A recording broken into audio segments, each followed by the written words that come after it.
दोस्तों, आज आप इस वीडियो में जानेंगे राजभाषा अधिनियम 1976 यानी 1976 के अनुसार राज्यों या संघ शासित प्रदेशों को कितने क्षेत्रों में बांटा गया है और कौन कौन से क्षेत्र में कौन कौन से राज्य या संघ शासित प्रदेश आते हैं।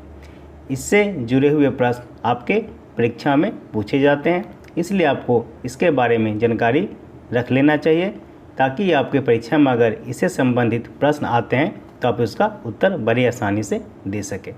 तो चलिए जानते हैं कि राजभाषा अधिनियम 1976 के अनुसार केंद्र या राज्य या संघ शासित प्रदेशों को कितने क्षेत्रों में बांटा गया है और कौन कौन से क्षेत्र में कौन कौन से राज्य या संघ शासित प्रदेश आते हैं। तो चलिए शुरू करते हैं। सबसे पहले ऊपर आप देख सकते हैं राजभाषा नियम या अधिनियम कह सकते हैं 1976 1976। राज्यों या संघ शासित प्रदेशों को 3 क्षेत्रों यथा क, ख, ग में परिभाषित किया या बांटा गया है। राजभाषा अधिनियम 1976 के अनुसार राज्य या संघ शासित प्रदेशों को 3 क्षेत्रों में बांटा गया है, जिसमें क क्षेत्र, ख क्षेत्र, ग क्षेत्र 3 क्षेत्र है और चौथा क्षेत्र जिस पे राजभाषा अधिनियम लागू नहीं होते। इसलिए राजभाषा अधिनियम के तहत 3 क्षेत्र ही माने जाते हैं, क, ख और ग।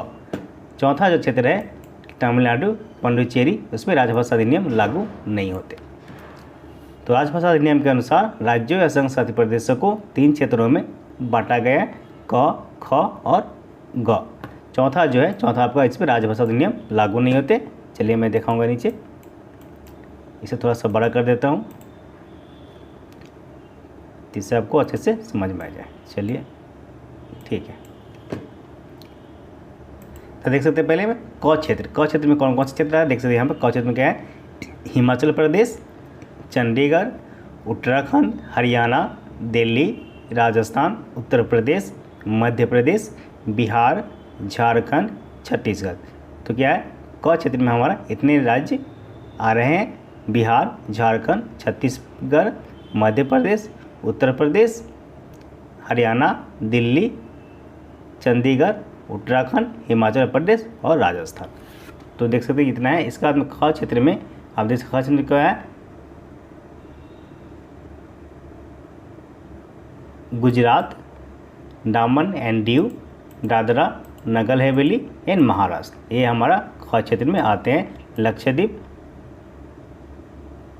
ग क्षेत्र में आपके देख लीजिए कौन कौन सा आ रहा है, जम्मू कश्मीर, इधर में नॉर्थ ईस्ट का सारा स्टेट आपका ग क्षेत्र में आ रहा है, जिसमें आपका सिक्किम, असम, मेघालय, अरुणाचल प्रदेश, नागालैंड, मणिपुर, त्रिपुरा, मिजोरम आते हैं। इसके बाद में इधर उड़ीसा, तेलंगाना, आंध्र प्रदेश, कर्नाटक, गोवा, केरला, तो इसमें हमारा ग क्षेत्र में आता है।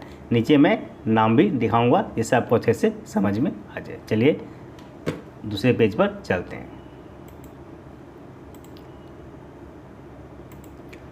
वहाँ पर अगर आपको अच्छे से समझ में नहीं आया तो यहाँ आपको अच्छे से समझ में आ जाएगा। राजभाषा अधिनियम 1976 हिंदी के अनुमानित ज्ञान के आधार पर देश या राज्यों संघ शासित प्रदेशों को 3 क्षेत्रों क, ख, ग में बांटा गया है या परिभाषित किया गया, जिसमें आप जैसे राज्य या संघ शासित प्रदेश दोनों यहाँ पर मिलेंगे आपको।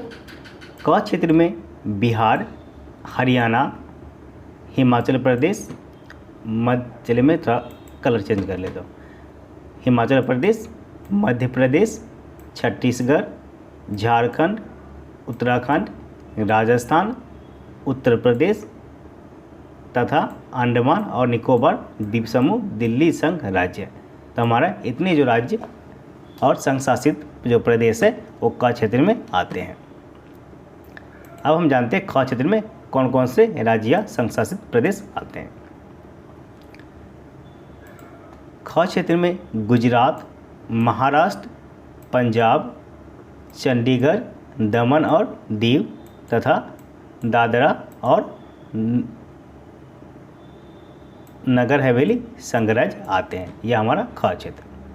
अब हम तीसरे क्षेत्र पर चलते हैं, ग क्षेत्र। ग क्षेत्र में आते हैं उपरोक्त निर्दिष्ट राज्यों और संघ शासित राज्य क्षेत्रों से भिन्न राज्य तथा संघ है। जो यहाँ में राज्य या संघ शासित प्रदेश नहीं है, उसके अलावा जितने भी बचे हुए वो उपरोक्त में आते हैं, सिर्फ एक को छोड़कर, जो मैंने यहाँ पर आपको बताया था। चलिए फिर से दिखा देता हूँ।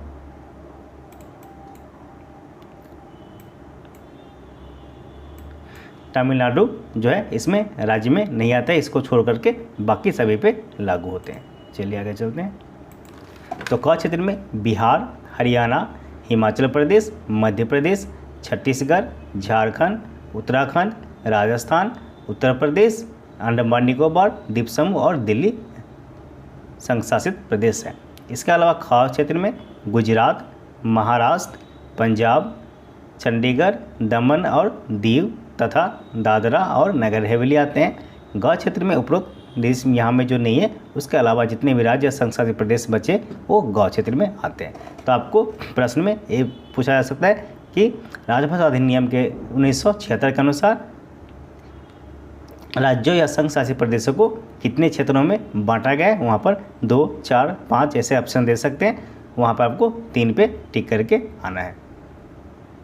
चलिए,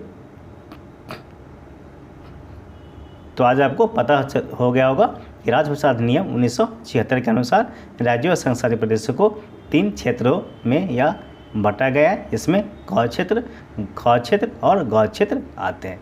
यहाँ पर मैंने आपको सारे का नाम बता दिया।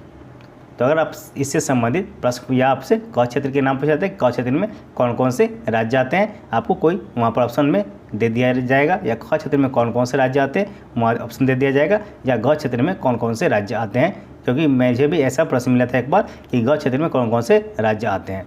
तो यहाँ पर जब आपको बिहार, हरियाणा ये सब छोड़ करके जो राज्य बचा है, एक को छोड़ करके बाकी आप यहाँ पर दे सकते हैं। जो आपका ऑप्शन में रहेगा उसमें आपको टिक करके आ जाना है। तो आज आपको समझ में आ गया होगा कि राजभाषा नियम 1976 में कौन कौन से राज्य कौन कौन से किस किस क्षेत्र में आते हैं। क क्षेत्र में आपके इतने ये राज्य है, ख क्षेत्र में इतने राज्य आएगा, और ग क्षेत्र में ये दोनों राज्य को छोड़ करके जितने भी राज्य या संघ शासित प्रदेश बचे वह ग क्षेत्र में आ जाएंगे। तो चलिए फिर से चलते हैं। यहाँ पर अच्छे से आप समझ भी सकते हैं इसके माध्यम से। देख सकते हैं 3 भागों में क, ख, ग और चौथा जिसमें राजभाषा अधिनियम लागू नहीं होता है, तमिलनाडु पे। तो आपको इसे भी एक बार अच्छे से देख ले, इसी से आपको समझ में आ जाएगा। अगर इसे समझ में आता है तो आप, मैं नाम दिखा दिया, आप उससे भी अच्छे से समझ सकते हैं। चलिए मैं इसे थोड़ा छोटा कर देता हूँ।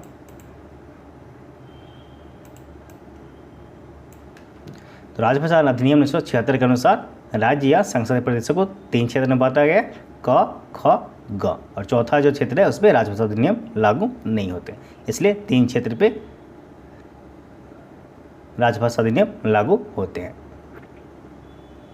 तो आज के लिए इतना ही। अगर आप हमारे चैनल पर नए हैं तो चैनल को सब्सक्राइब कर दें, जिससे हमारी आने वाली वीडियो आपको मिलती रहे। तो मिलते हैं अगले वीडियो में।